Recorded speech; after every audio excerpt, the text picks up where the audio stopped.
अस्सलाम वालेकुम स्टूडेंट्स, क्या हाल चाल है आप सब लोगों के। होप सो सब लोग बिल्कुल ठीक होंगे। स्टूडेंट्स, लास्ट लेक्चर में हमने पढ़ा था इंपॉर्टेंस ऑफ कार्बन के बारे में। आज हम डिस्कस करेंगे importance of water, FSc biology chapter number 2 biological molecules में से। ओके, तो इंपॉर्टेंस ऑफ वाटर में स्टूडेंट्स अगर हम इंपॉर्टेंस ऑफ वाटर की बात करें तो सबसे पहले जो हमारे जहन में बात आती है कि जो लाइफ है विदाउट वाटर वो कभी भी एग्जिस्ट नहीं कर सकती। ठीक है, लाइफ के लिए वाटर का होना बहुत बहुत ज़्यादा ज़रूरी है। ठीक है, तो आप लोग देखते होंगे कि लाइफ भी वहाँ पे ज़्यादा होगी जहाँ पे वाटर अबंडेंट मिकदार में जो है वो मौजूद होगा। ओके, अब वहाँ पे लाइफ नहीं होगी जहाँ पे वाटर मौजूद नहीं है। फॉर एग्जांपल सहरा, ठीक है, सहरा की तरफ हम जाते हैं तो वहाँ पे हमें लाइफ बहुत कम नज़र आती है। अगर हम दरिया, नदी नालों के करीब जो है जाते हैं, नहरों के करीब जाते हैं तो वहाँ पे हमें लाइफ बहुत ज़्यादा नज़र आती है, बहुत ज़्यादा वहाँ पे ग्रीनरी नज़र आती है क्योंकि वहाँ पे वाटर मौजूद है। ओके, तो वाटर जो है सबसे प्रॉपर्टीज़ को हम डिस्कस करेंगे। सबसे पहले हम बात करेंगे medium of life. Water life का मीडियम है। ठीक है, तो मोस्ट अबंडेंट कंपाउंड है, अर्थ पे पाए जाने वाले सबसे अबंडेंट कंपाउंड जो है वो क्या है स्टूडेंट्स, वो है वाटर।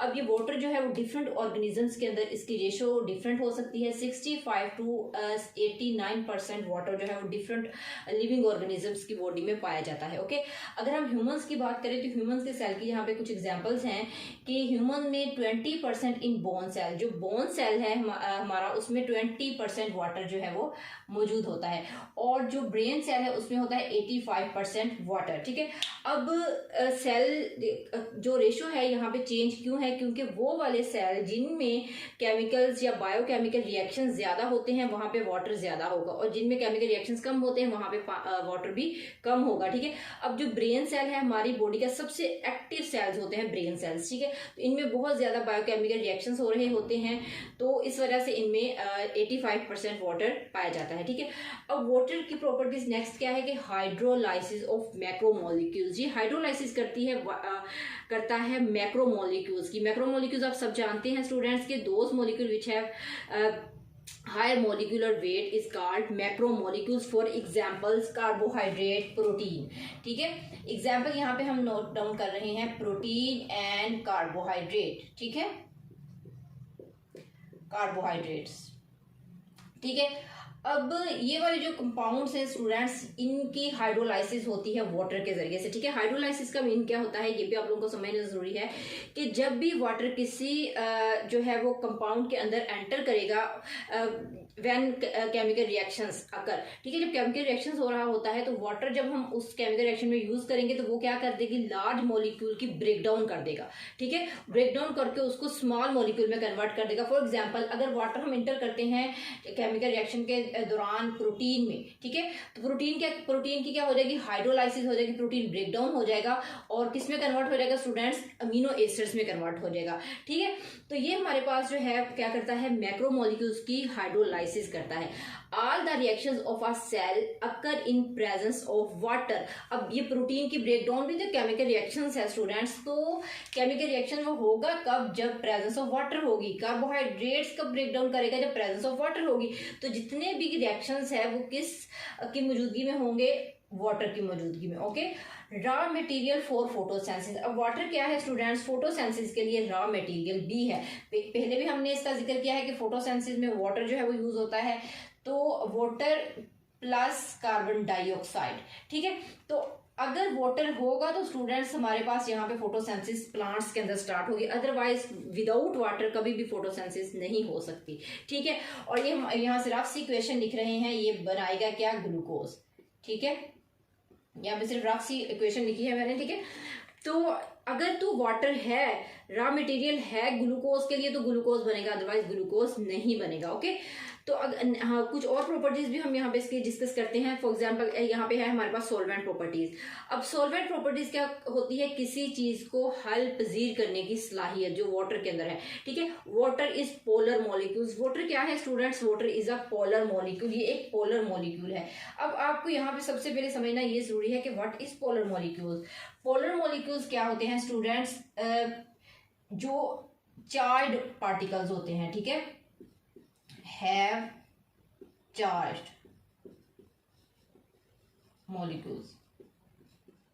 ठीक है, ऐसे मॉलिक्यूल्स जिसके ऊपर चार्ज होते हैं, पॉजिटिव चार्ज या नेगेटिव चार्ज, ठीक है, उनको हम कहते हैं पोलर मॉलिक्यूल्स। ओके, तो बेस्ट सॉल्वेंट्स फॉर पोलर्स। अब ये खुद पोलर मॉलिक्यूल है तो बेस्ट सॉल्वेंट भी किसके लिए होगा, जाहिर सी बात है ये सॉल्वेंट जो है वो पोलर के लिए ही बेस्ट सॉल्वेंट होगा। ठीक है, जैसा ये खुद है वैसी चीज को ये फौरन एक्सेप्ट करेगा और फौरन उसके साथ जाके रिएक्ट कर जाएगा। Okay, ionic substances are also ionised in water. जो आयोनिक सब्सटेंसेस होते हैं वो भी क्या करते हैं, वाटर के अंदर आयोनाइज्ड हो जाते हैं। ठीक है, जिनके ऊपर पॉजिटिव चार्ज या नेगेटिव चार्ज होता है, आयन की सूरत में मौजूद होते हैं पानी के अंदर। ओके, तो नेक्स्ट स्टूडेंट्स हम बात कर लेते हैं इसकी नेक्स्ट जो प्रॉपर्टीज है आपके पास।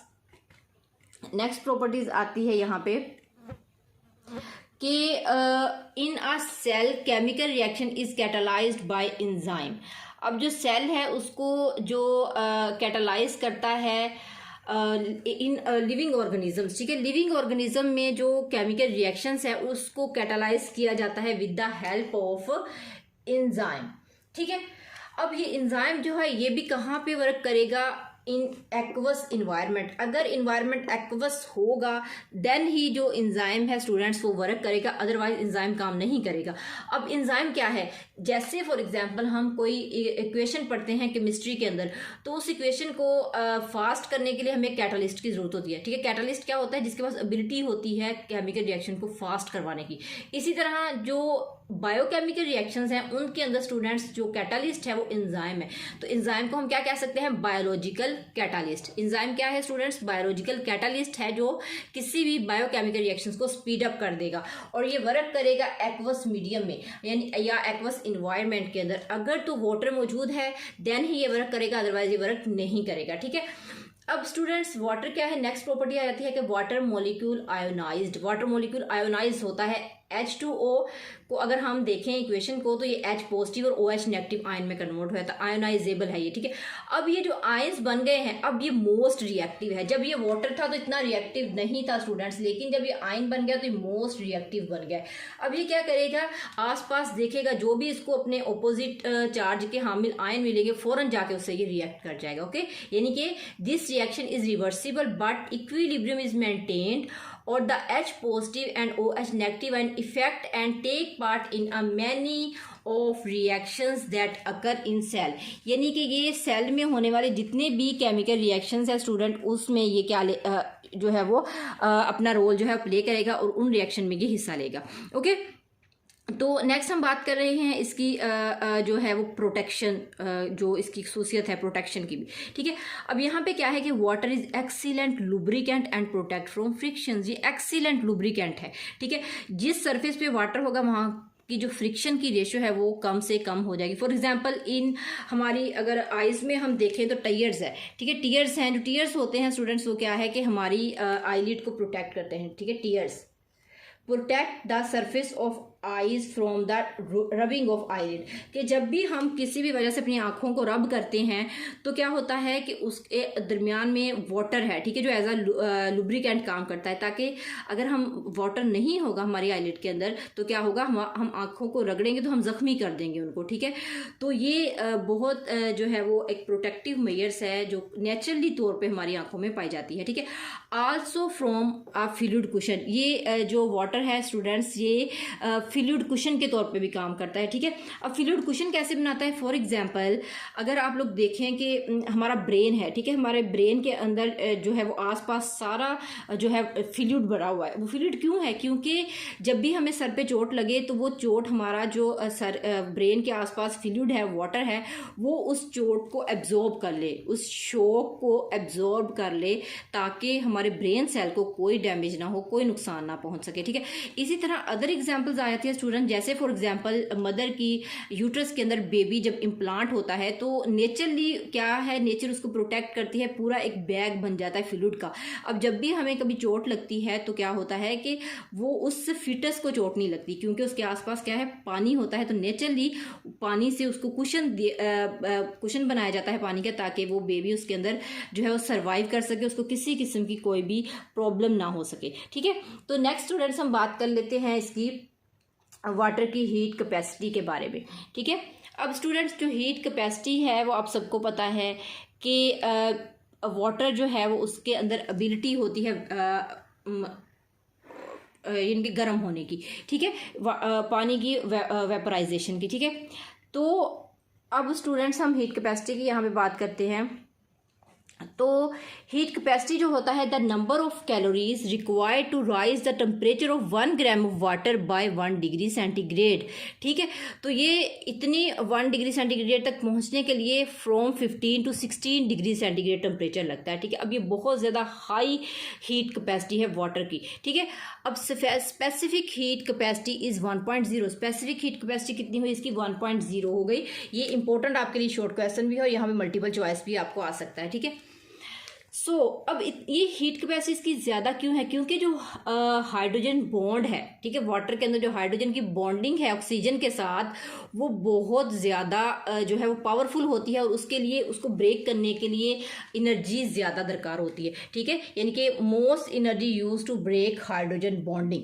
ठीक है, तो इस वजह से इसकी हीट कैपेसिटी जो है वो ज़्यादा होती है as compare to other liquids. ठीक है, water function as temperature stabiliser in the environment for organisms. अब लिविंग ऑर्गेनिज्म में वाटर जो है वो एज अ टेम्परेचर स्टेबलाइजर भी है, यानी कि वो लिविंग ऑर्गेनिजम्स का जो बॉडी टेम्परेचर है उसको मेंटेन रखेगा, उसको अप्स एंड डाउन नहीं होने देगा। ठीक है, तो ये बहुत एक हेल्पफुल जो है बात है वाटर की कि वो एक टेम्परेचर स्टेबलाइजर के तौर पे काम करता है। ठीक है, अब नेक्स्ट आ जाता है स्टूडेंट्स हीट ऑफ वेपराइजेशन। अब हीट ऑफ वेपराइजेशन क्या होती है? इंपॉर्टेंट डेफिनेशन है, ये भी शॉर्ट क्वेश्चन है 2 नंबर का। The number of calories required to vaporised 1 gram of water.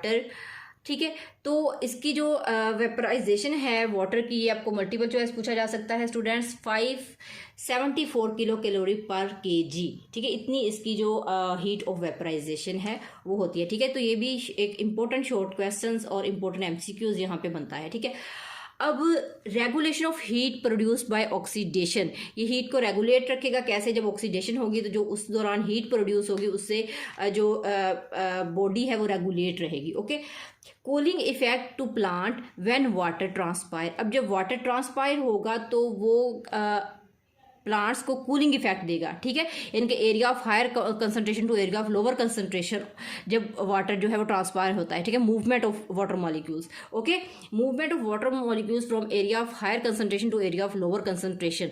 तो अगर ये मूव करेगा तो प्लांट को क्या देगा? कूलिंग इफेक्ट देगा। ओके स्टूडेंट्स, नेक्स्ट है in animals help to release excess body heat. Animals में जो एक्सेस बॉडी हीट है उसको भी ये रिमूव करने में या रिलीज करने में बहुत इंपॉर्टेंट रोल प्ले करता है, जिसके बदले में अगर access body heat students release होती है तो बॉडी क्या होती है? कूल डाउन हो जाती है। ठीक है, फॉर एग्जांपल स्वेट। अगर स्वेट की हम बात कर रहे हैं स्टूडेंट, तो स्वेट में क्या होता है? जब भी हमारी बॉडी को पसीना आता है तो पसीना आने से क्या होता है?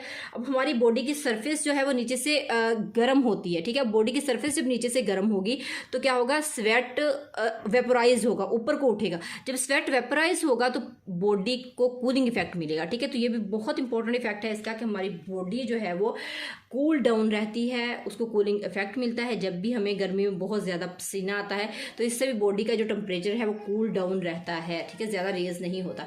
ठीक है, तो स्टूडेंट्स यहाँ पे हमने आज डिस्कस किया था इम्पोर्टेंस ऑफ वाटर को। इस क्वेश्चन के हवाले से किसी भी किस्म का आपको कोई भी जो है वो आपके माइंड में कोई कन्फ्यूजन हो, कोई भी क्वेश्चन हो तो स्टूडेंट्स ज़रूर आप मुझसे कमेंट सेक्शन में जो है वो पूछ सकते हैं। थैंक यू, बहुत थैंक यू आप लोगों का। ठीक है, अगर आपको मेरा लेक्चर पसंद आया हो तो आप ज़रूर लाइक कीजिएगा और मेरे चैनल को सब्सक्राइब कीजिएगा। ओके, अल्लाह हाफिज़।